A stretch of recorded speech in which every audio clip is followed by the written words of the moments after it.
જય માતાજી મિત્રો, મંત્રોની દુનિયા કલયુગમાં તમારું સ્વાગત છે। મિત્રો, આજે હું તમારા માટે લાવ્યો છું મહાકાળી માનો સાધના મંત્ર, અને એ પણ જાગૃત મંત્ર। મિત્રો મંત્ર આપણે આગળ જોઈશું, પણ એ પહેલાં મંત્રથી શું લાભ થાય છે અને શાના માટે કરવામાં આવે છે એની આપણે થોડીક માહિતી લઈશું। તો મિત્રો, દરેકના ઘરે દેવી દેવતા હોય છે। અમુકના ઘરે કોઈ સદીમાં પૂજાતા હોય, કોઈ જગ્યાએ મેલડીમાં હોય, કોઈ જગ્યાએ ઘટ પાવાની એવી કારકા પૂજાતી હોય છે। મિત્રો, તો આપણને એવું થતું હશે મિત્રો કે માનો મંત્ર શા માટે જરૂરી છે।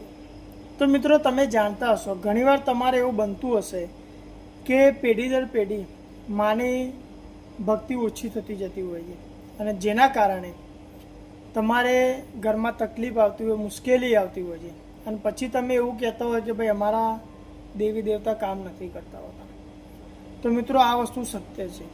અત્યારે જે પ્રમાણે કલયુગ ચાલી રહ્યો છે મિત્રો, તમે સવારે ઉઠ્યા, જો યાદ આવી તો આપણી જે દેવી છે એની અગરબત્તી કરી, ના યાદ આવી તો તમે બહાર નીકળી ગયા।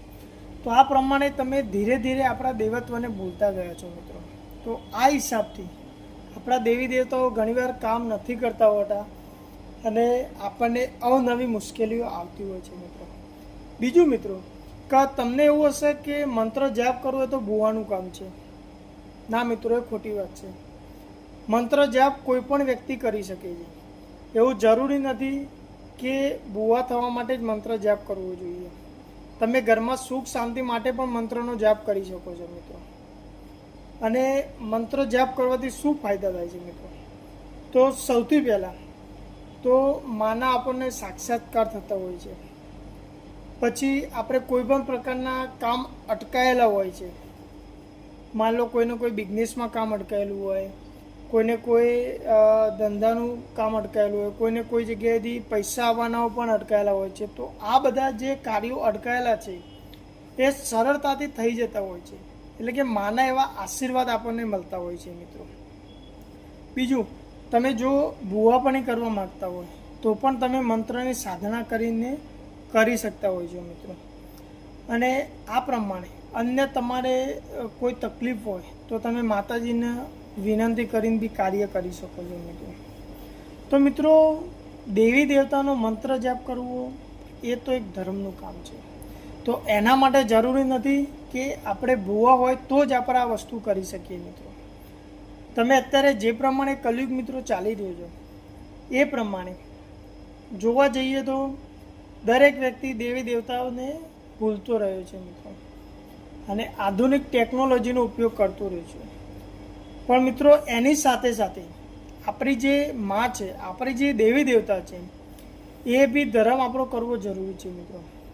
જો તમે કોઈ પણ દેવી દેવતાનો મંત્ર હશે એનો તમે જાપ કરશો મિત્રો, દરરોજ કરો, યા તો તમે કોઈ રવિવારે કરો, મંગળવારે કરો, તો એનાથી તમારા ઘરમાં સુખ શાંતિ હંમેશા માટે રહે છે। જેમ કે ઘરમાં નાના મોટા જે ઝઘડા થતા હોય છે એ પણ દૂર થતો હોય છે। પછી આપણા ઘરમાં લક્ષ્મીનો આવકાર થતો હોય છે મિત્રો।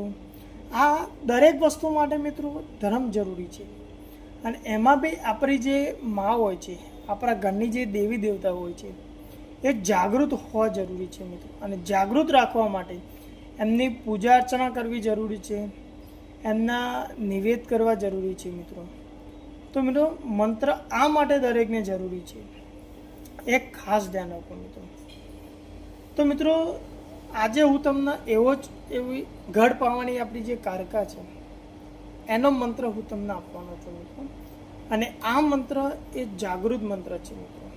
ખાસ ધ્યાન રાખજો કે આ જાગૃત મંત્ર છે મિત્રો, અને કોઈ પણ જાગૃત મંત્રને સિદ્ધ કરવો એ આસાન હોય છે, કારણ કે એ મંત્ર ઓલરેડી કામ કરતો હોય છે, અને જેને આપણે સિદ્ધ કરવાનો હોય છે મિત્રો। બીજું કે આ મંત્ર એવો મંત્ર છે મિત્રો કે જો તમે મહાકાળી માની સાધના કરશો સાચા હૃદયથી અને દિલથી, તો મિત્રો અન્ય કોઈ મંત્રને તમારે સિદ્ધ કરવાની જરૂર નહીં પડે। જેમ કે તમને ઘણા બધા એવા વિડીયો બી મળતા હશે કે માતાને મોકલવાનો મંત્ર, વશીકરણ કરવાનો મંત્ર, મૂઠ મારવાનો મંત્ર। હા મિત્રો, એ બધા મંત્રો કામ કરતા હોય છે, પણ જો દેવી સાક્ષાત તમારી જોડે હોય અને તમારી સાથે વાત કરતી હોય તો મિત્રો આ બધાની જરૂર નથી. હા મિત્રો, તો દેવી આપણી સાક્ષાત કામ કરતી હોય તો અન્ય કોઈ મંત્રને જાપ કરવાની મિત્રો જરૂર નથી પડતી હોતી. જેમ કે આપણે માને અરજી કરીએ છીએ તો માં આપણું કામ કરતી હોય છે મિત્રો, પણ એના માટે જરૂરી છે મિત્રો મંત્ર સાધના અને મંત્ર જાપ. જેમ કે તમે બુવાજી નથી અને મંત્રનો જાપ કરવા માગો છો તો મિત્રો તમે દર રવિવાર અથવા તો દર મંગળવારે આ મંત્રનો તમે જાપ સવારમાં અથવા તો સાંજે તમે કરી શકો છો, જેનાથી તમને સુખ સમૃદ્ધિની પ્રાપ્તિ થાય છે મિત્રો. જોઈએ મિત્રો, બહુ સમય નહીં લઈએ, મંત્ર હું તમને જણાવું મિત્રો, તો ધ્યાનથી સાંભળજો મિત્રો. મંત્ર આ પ્રમાણે છે: होम काली महाकाली ब्रह्म की बेटी इंद्र की साली, दोनों हाथ बजावे ताली तेरा वचन न जावे खाली, काली खप्पर वारी लोही मास को करे दिवाली, गेला घाट तू रामबन वारी, मठा मसन तू रूरक वारी, ज्या समृद्धि महाकारी, नमस्ते तू ब्रह्माणी. મિત્રો મંત્ર તમને હું ફરી બોલું છું, ધ્યાનથી સાંભળજો. होम काली महाकाली ब्रह्म की बेटी इंद्र की साली, दोनों हाथ बजावे ताली तेरा वचन न जावे खाली, काली खप्पर वारी लोही मास को करे दिवाली, गेला घर तू रामबन वारी, मठा मसान तू रूरक वारी, ज्या समृद्धि महाकारी, नमस्ते तू ब्रह्माणी. મિત્રો મંત્ર આટલું જ છે. આ મંત્રને આપણે સૌ પ્રથમ યાદ કરી લેવાનો છે મિત્રો. તમે આ મંત્રને સિદ્ધ કરવા માગતા હો તો સિદ્ધ કરી શકો છો, અથવા તો તમે માતાને જાગૃત રાખીને ઘરમાં ઘર ગૃહસ્થીનું જીવન જીવો છો અને ઉપયોગ કરવા માગો છો તો પણ કરી શકો છો મિત્રો. જે મેં તમને અગાઉ જણાવ્યું કે તમે એને દરરોજ અથવા તો રવિવાર મંગળવારે એનો મંત્ર જાપ કરી અને સુખ શાંતિ એવું કરી શકો છો. તો એના માટે તમે નોર્મલ અગરબત્તીનો ધૂપ કરી અને દીવા ધૂપ કરીને એનો જાપ કરી શકો છો. બીજું મિત્રો એ છે કે આનો તમે જો વિધિ વિધાનથી સિદ્ધ કરવા માગતા હો, તમે માના સાક્ષાત્કાર કરવા માગતા હોય, માના તમે દર્શન કરવા માગતા હોય, તો આ મંત્રની હું તમને સંપૂર્ણ સાધના માહિતી મિત્રો આપવાનું છું. તો મિત્રો આના એ સાધના પહેલાં હું તમને જણાવી દઉં કે શું શું વસ્તુની આપણે જરૂર પડશે. તો પહેલાં તો મિત્રો આપણે ધૂપ જોઈશે. ધૂપની અંદર આપણે જોઈએ તો ગુગર અને લોબાનું દૂધ જોઈશે મિત્રો. પછી માતાજીને જમાડવા માટેના નિવેદ તમને કહું તો નિવેદમાં મિત્રો બાકરા, મરીદો અને એક પ્યાલું દારૂ જોઈશે મિત્રો. અને બીજું એક ખાસ વસ્તુ આપવાનું છે આપણી માને, એવું તમને આગળ જણાવીશ મિત્રો કે શું આપવાનું છે, પણ એ બહુ જરૂરી વસ્તુ છે મિત્રો જે આપણે આપવાનું છે.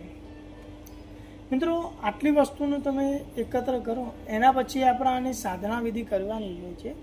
અને સાધના વિધિ મિત્રો કાળી ચૌદસ અથવા તો અમાસની જે રાત્રિ હોય છે તો એ દિવસથી આની વિધિ ચાલુ કરવાની છે મિત્રો. અને ટોટલ 21 દિવસની આની વિધિ છે મિત્રો.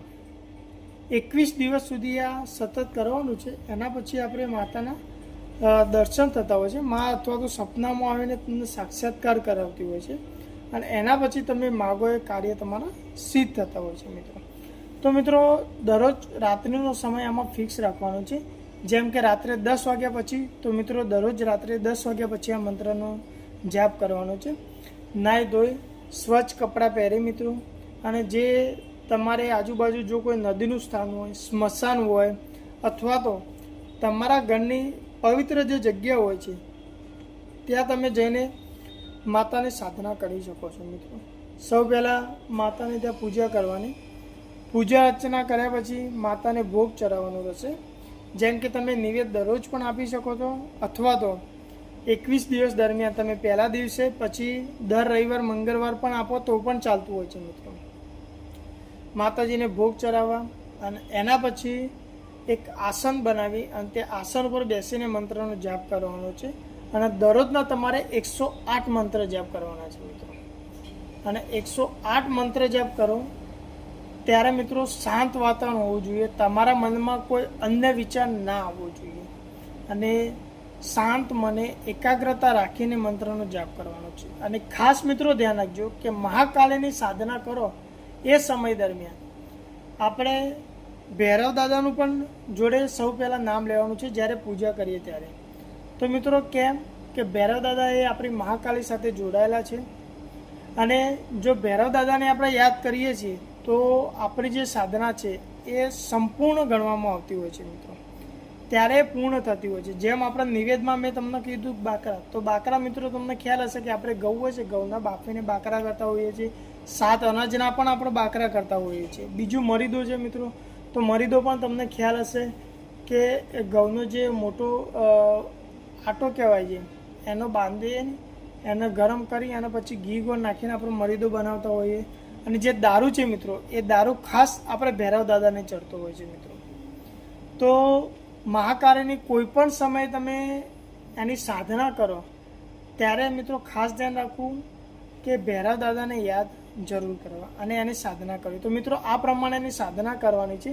પછી મિત્રો મેં તમને જે કીધું કે જ્યારે છેલ્લો દિવસ હોય તો છેલ્લા એટલે કે 21મા દિવસે તમારે માના દર્શન કરી જાપ કરી અને આ સંપૂર્ણ નિવેદ તમે માને આપી દો. એના પછી તમારા જમણા હાથની વચલી જે ઓગરી કહેવાય છે ત્યાંથી એક ટોકણીથી એક લોહીનું ટીપું આપણે માને ધૂપમાં ચડાવવાનું છે મિત્રો.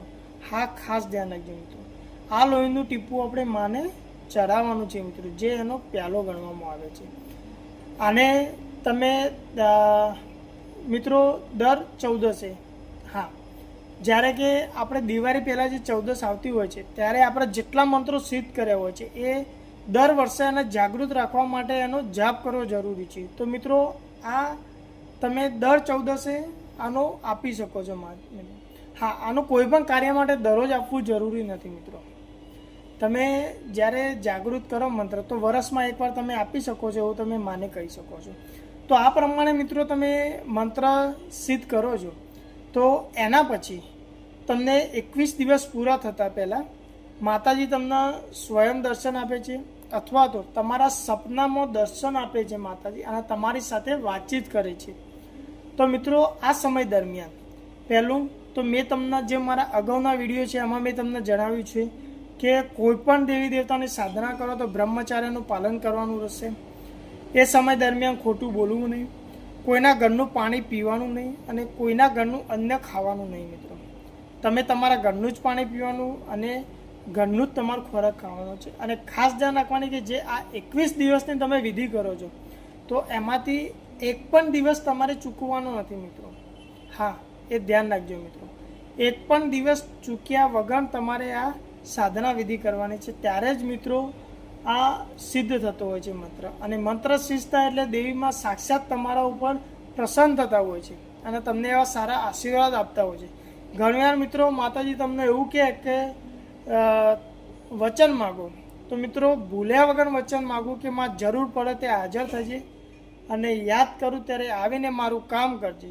આવું મિત્રો વચન લઈ લેવું જો માતાજી તમારે માગે તો મિત્રો આ પ્રમાણે મેં તમને આજે મહાકાળી માતાનો મંત્ર બતાવ્યો, એનાથી થતા લાભો અને એની સાધના બતાવી મિત્રો. તો મિત્રો જો મારો વિડીયો તમને પસંદ આવ્યો હોય તો મારી ચેનલને સબસ્ક્રાઈબ અને લાઈક કરજો મિત્રો. અને જો અન્ય તમારે કોઈ પણ મંત્ર તંત્ર વિશેની કે દેવી દેવતા વિશેની જાણકારી જોઈતી હોય તો મિત્રો તમે મારા કોમેન્ટમાં પણ લખી શકો છો અથવા તો મારા ડિસ્ક્રિપ્શનની અંદર તમને જે મારી ઇન્સ્ટાગ્રામની લિંક આપેલી છે ત્યાંથી પણ તમે મારો સંપર્ક કરી શકો છો. તો મિત્રો મારી ચેનલને સબસ્ક્રાઈબ કરી અને શેર જરૂર કરજો. જય માતાજી મિત્રો, જય મહાકાળી.